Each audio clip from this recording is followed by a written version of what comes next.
Bonjour à tous. Bonne et heureuse année 2015 et bienvenue au bulletin d'information à Top News.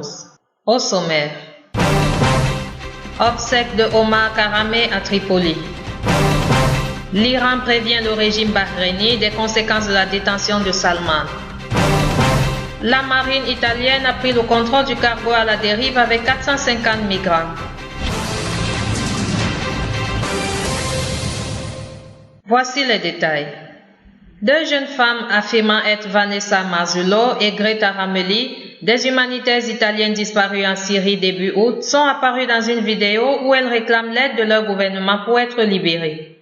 La vidéo filmée à la mi-décembre a commencé à circuler sur Internet dans la nuit de mercredi à jeudi et montre deux jeunes femmes âgées d'une vingtaine d'années, habillées de robes noires et coiffées d'un foulard. Les deux femmes assises devant un mur blanc affirment s'appeler Vanessa Marzullo et Greta Ramelli, deux Italiennes enlevées par des hommes armés dans le nord de la Syrie. Aucun détail de cette vidéo de 23 secondes ne permet d'identifier le groupe qui détient les jeunes femmes et personne d'autre qu'elles n'apparaît dans la séquence. La vidéo a été mise en ligne sur le site YouTube, accompagnée du titre Le Front Al-Nosra détient deux Italiennes en raison de la participation de leur gouvernement à la coalition internationale combattant les djihadistes du groupe État islamique en Syrie.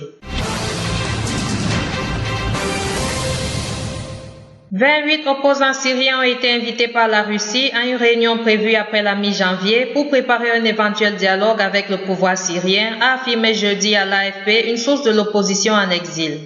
Parmi eux figure le chef de la coalition de l'opposition en exil, appuyé par les pays occidentaux Hadi al-Barra, et deux ex-chefs de la coalition Moaz al-Khatib et Abdel Basset Sida.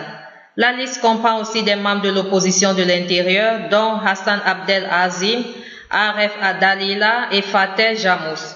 Kadri Jamil, un ancien vice-premier ministre syrien démis de ses fonctions en 2013 et qui entretient de bonnes relations avec Moscou, est également invité.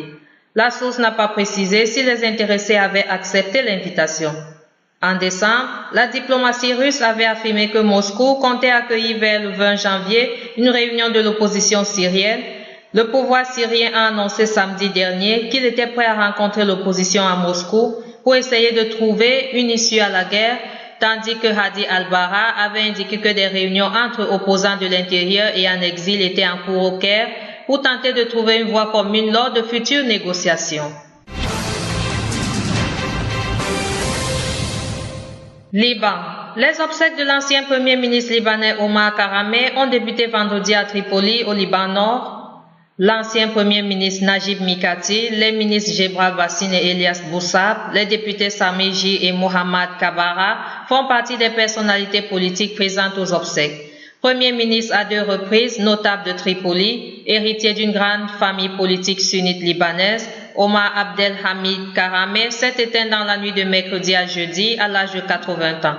Sa famille a annoncé son décès des suites d'une longue maladie dans un communiqué. Toujours au Liban, le mufti de la République libanaise Abdelatif Derian a estimé vendredi que le Liban est menacé et que seule la coexistence pourra le sauver. Notre pays est menacé, notre système politique est menacé et nous seuls, par notre coexistence et notre longue expérience du vivre ensemble, pourrons régler les choses, a déclaré le mufti Derian lors d'un discours à l'occasion de la commémoration de la naissance du prophète. Tout retard et toute hésitation augmenteront les difficultés pour trouver des solutions qui peuvent sauver le Liban, a-t-il poursuivi. Le mufti a en outre appelé à la solidarité et à la fraternité entre toutes les parties, estimant que le corps de la nation souffre de nombreuses blessures.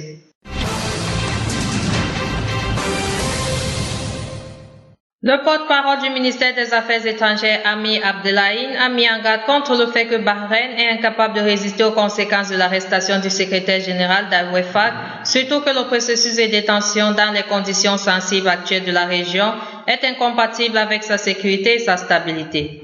Pour sa part, le ministre iranien des Affaires étrangères Mohammad Javad Zarif a exhorté le régime bahreïni la libération du secrétaire général de l'Association de l'Entente islamique de Bahreïn, Wefaq, Sheikh Salman Ali, 49 ans, a été arrêté dimanche dernier à Manama.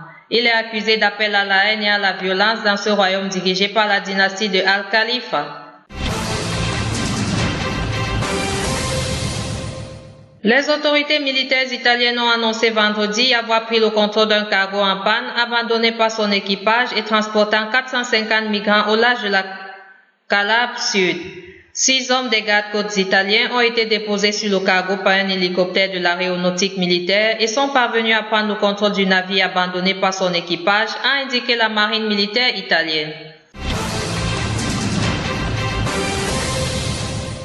Autre titre. La défense du journaliste australien de la chaîne qatari Al Jazeera, détenu en Égypte aux côtés de 2 collègues, demande qu'il soit expulsé de ce pays, a annoncé sa famille vendredi alors que la justice égyptienne va les juger à nouveau. La justice égyptienne a ordonné jeudi un nouveau procès pour Peter Cresté, l'Égypto-Canadien Mohamed Fadel Fahmy et l'Égyptien Baher Mohamed, condamnés entre 7 et 10 ans de prison pour soutien aux frères musulmans.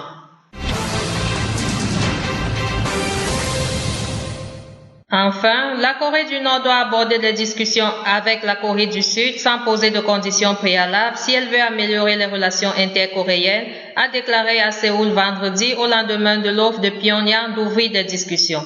Le dirigeant nord-coréen Kim Jong-un s'est dit prêt jeudi à des pourparlers au plus haut niveau avec Séoul dans sa traditionnelle allocation du Nouvel An.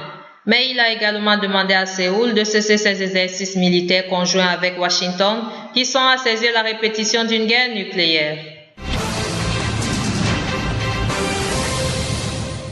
Merci à vous qui nous suivez de Beyrouth et partout ailleurs. Bulletin présenté par Anna et Carmen.